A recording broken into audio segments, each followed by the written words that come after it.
దానికి శ్రీనాథుడు చాణక్యుడు మంచి మాట చెబుతున్నాడు, ఎప్పుడు జీవితంలో మొత్తం ధనాన్ని కోల్పోయి ఇతరుల్ని యాచించే పరిస్థితి తెచ్చుకోవద్దు.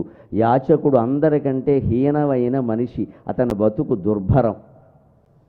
తృణాదపి లఘుస్థూలక స్థూలాదపి చ యాచక వాయునా కిం ననీతోసౌ మామయం యాచయేదితి అని ఒక చమత్కారమైన మాట చెప్పాడు.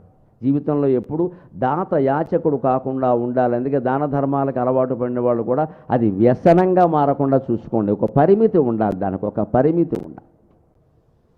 లేకపోతే ఏమవుతాం, మనమే చెప్పట్టుకుని బయలుదేరాల్సి వస్తుంది. ఒకప్పుడు 100 ఎకరాల పొలం ఉంటుంది, ఇప్పుడేమో 100 రూపాయలు కూడా లేకుండా ఎడుతున్నాడు ఇక్కడ. ఇంకో గొప్పలు చెప్పుకుంటూ కూర్చోవాలి ఇక్కడ. ఆ స్థితి తెచ్చుకోవద్దు. ఎందుకంటే తృణాత్ లఘుతరో స్థూలక, అన్నిటికంటే తేలికైంది ఏదంటే గడ్డి బరక, తృణం. లోకంలో తేలికైన మనిషి ఆయన గడ్డి బరక కూడా పోలడండి, తృణప్రాయం అంటారు. ఆ గడ్డి బరక కంటే కూడా తేలికైంది ఏమిటంటే తువలహ, దూది. ఈ ప్రాంతంలో పత్తి చేలు ఎక్కువ కదా, దూది చూడండి, కాస్త గట్టిగా గాలేసిందంటే మొక్క నుంచి దూది ఉరిపోయి ఎగిరిపోతుంది. గడ్డి బరక చాలా తేలిగ్గా ఉంటుంది.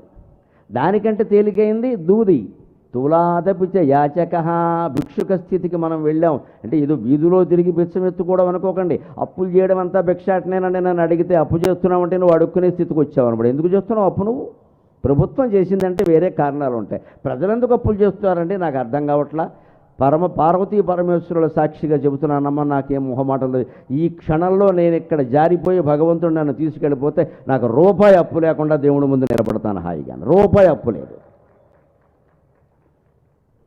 అంతేకాదు ఇంకో మాట కూడా చెబుతాను, నేనెవరికీ బాకీ లేను కాదు, నాకెవరూ బాకీ లేరు. నైదర్ బారోయర్ నార్ ల్యాండర్.